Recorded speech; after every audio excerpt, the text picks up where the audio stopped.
Hello folks, welcome to the channel.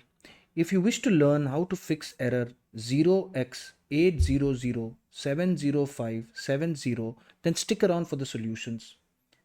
The first solution would be to run the troubleshooter for Windows Update.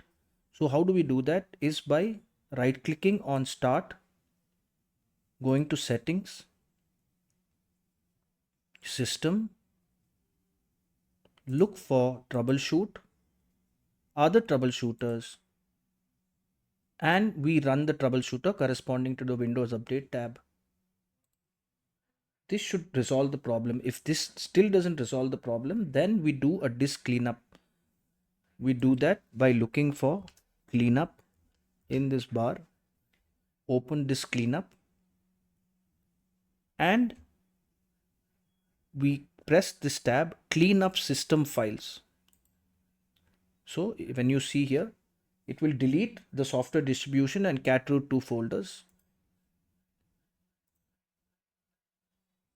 Yes, and this should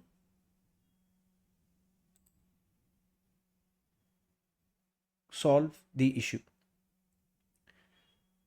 Now, if this error still shows up, then we can use another solution known as the SFC scan.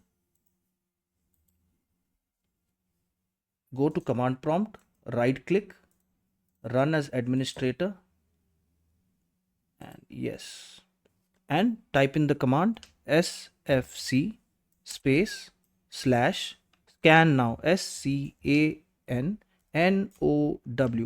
and press enter. This should solve the problem. Please subscribe to the channel. Enjoy your day.